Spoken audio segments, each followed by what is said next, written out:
Hi everyone, Michael Gimity here from EndoGuides.com, where we design and fabricate surgical guides exclusively for endodontists. In this video, we are going to walk through our process from start to finish. We will cover everything from what you receive in our starter kit and surgical guides, how to take impressions, how to take CBCTs of impressions, how to upload these files to our secure transfer portal, and walking through the design of both our access guide and Apicoectomy press bony window technique guides. First, let's take a look at our starter kit, how to take an impression, and how to take a CBCT of the impression.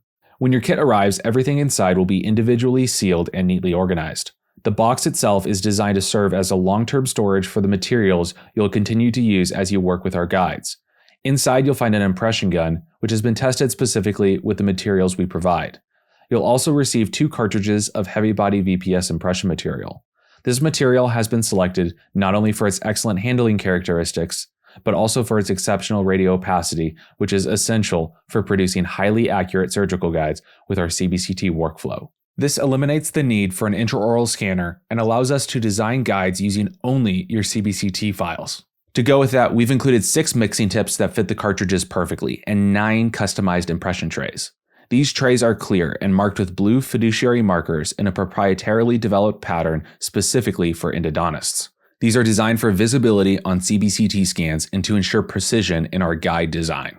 Each time you order a surgical guide from us, we'll send replacements for the materials you used: 2 customized impression trays, 1 cartridge of heavy body, and 3 mixing tips. So you will always have supplies on hand when a case presents itself. After unboxing, the first step is selecting the right impression tray.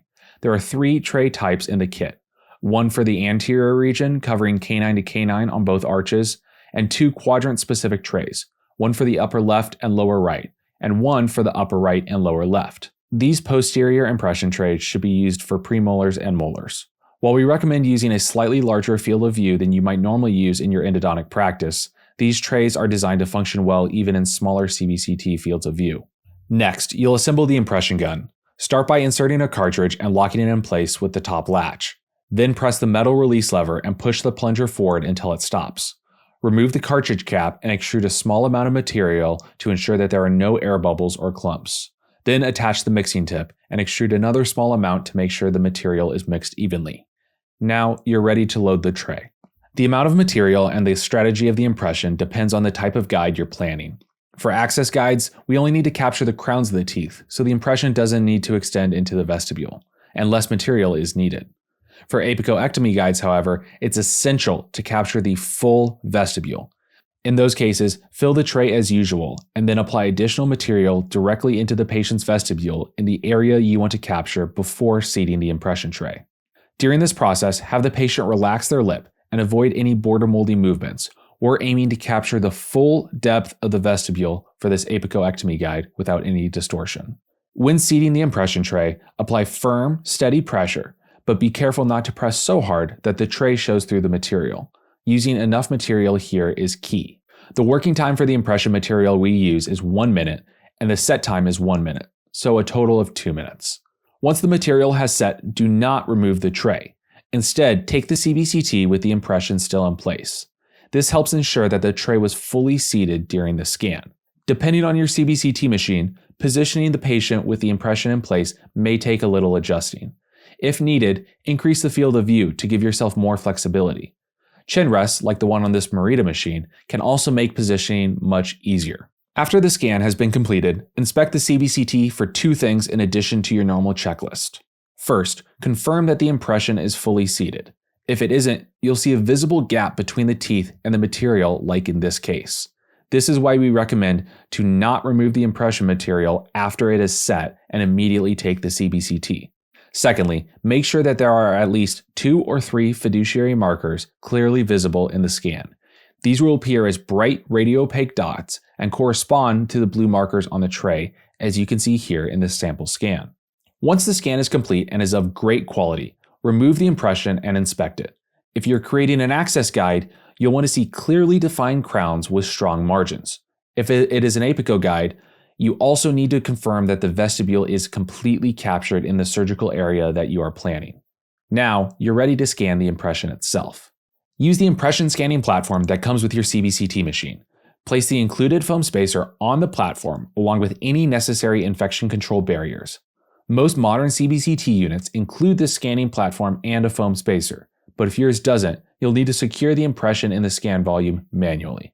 In our testing for these cases, we found that clear Scotch tape works consistently well for this, especially for using bite sticks. The key is to make sure that the entire impression is included in the scan volume and that it doesn't move during the scan. We recommend using the child scanning settings, and all fiduciary markers must be visible in the final scan. Once both scans, the CBCT with the impression in place and the CBCT of the impression itself, are complete and approved by the overseeing endodontist, you're ready for the next step.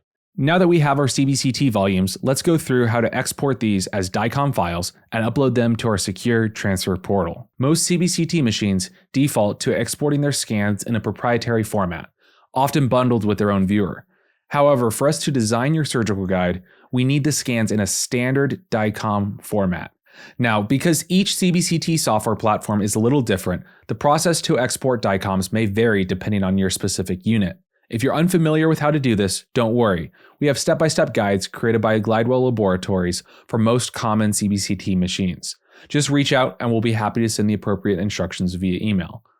Once you've exported and saved the DICOM folders for both scans, the intraoral CBCT and the impression CBCT, you're ready to upload them to our secure file transfer service. We use WeTransfer, which is widely accepted as the industry standard for securely sending large files between clinics and labs. You'll receive a direct upload link from us via email, but we've also included it in the description below this video, or you can directly visit it at endoguides.wetransfer.com. When you click the link, you'll be taken to an upload page as you can see here. On the left side, you'll see an option to add files, and right below it is select a folder. Since DICOM volumes are made up of many individual files, the easiest method is to click select a folder. Start by locating the folder for your first CBCT volume, select it, and then hit upload. Then click Add More and select the second folder and go ahead and upload that as well. In the first field, please include your email address. Then under Title, please add the endodontist's name so that we can help organize these when we get the file transfer sent to us. Then under Message, also include the patient's name and the practice name, as well as any other identifying information that will help us match this correct file to the correct patient on our end. Once you have verified that all of the information is correct, go ahead and hit Transfer. As a security step, WeTransfer will send a verification code to your email. Simply enter that code into the site and the upload will begin. Because these folders can be large, upload times may vary depending on your internet connection. Just allow it to run until you see a confirmation that the files have been successfully sent. Once the upload is complete, our team will review the scans. If there are any issues such as incomplete files or incorrect formats, we'll reach out right away. But if everything looks good, we'll proceed to the design phase. You can expect to receive your proposed design via email within 3 business days of you uploading your DICOM files to our transfer service. Once you have approved the design via email, we will send off your guide for fabrication. When you receive it in the mail, let's look at the design and use of our access guide first. These guides also must be used with a specialized burr from Steco, which we will talk about in a minute. When you receive your endo guide and your patient is in the chair, you should first try in the guide. Proper seating is crucial for accuracy. To ensure proper seating, it is recommended to use these guides without a rubber dam and then isolate when you are finished using the guide after the access has been completed. As you can see, we've designed 2 verification windows, one on each side, to help you confirm that the guide is fully seated. It's essential to maintain firm, consistent pressure with your non-dominant hand throughout the procedure. If the guide is not fully seated at all times, accuracy will be compromised. Every guide we fabricate includes the patient's name 3D printed on the side of the guide.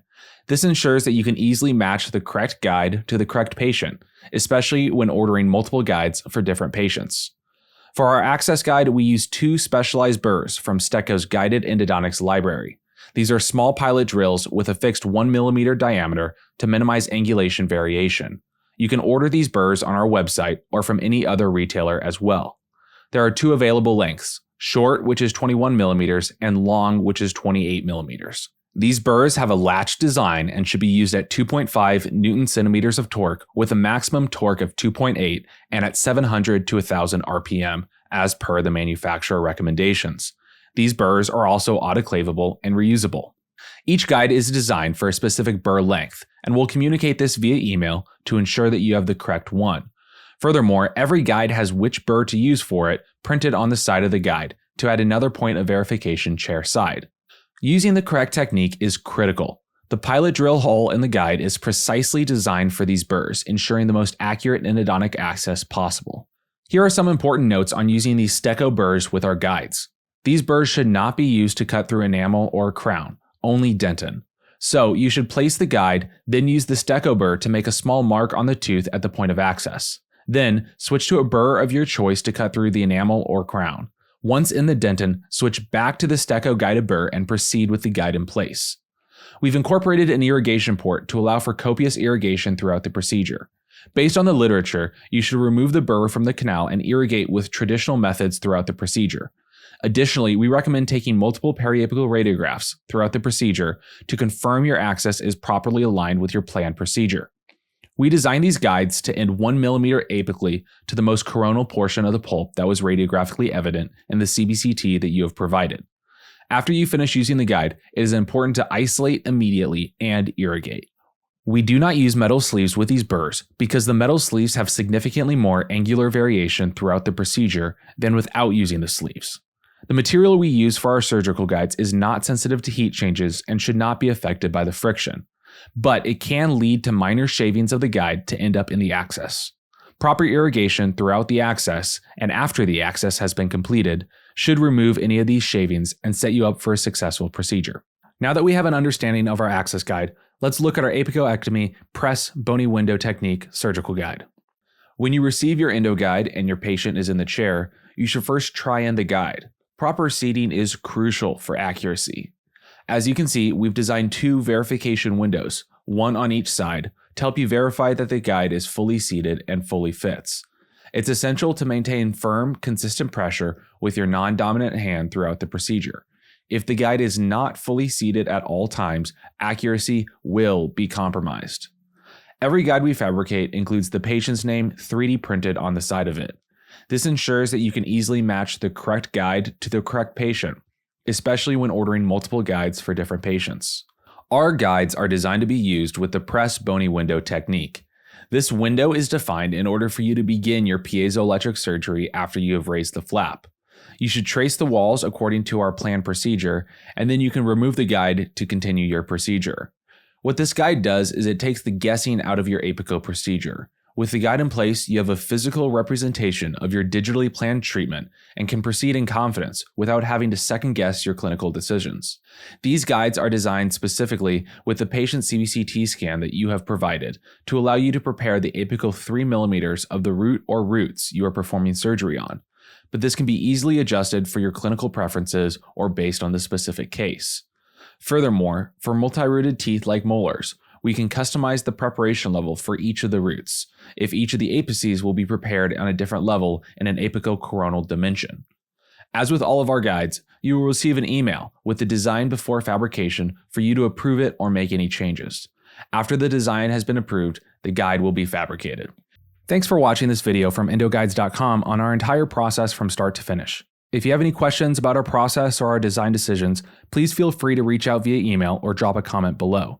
And don't forget to visit us at endoguides.com to schedule a consultation or to learn more about how we can support your guided endodontic procedures.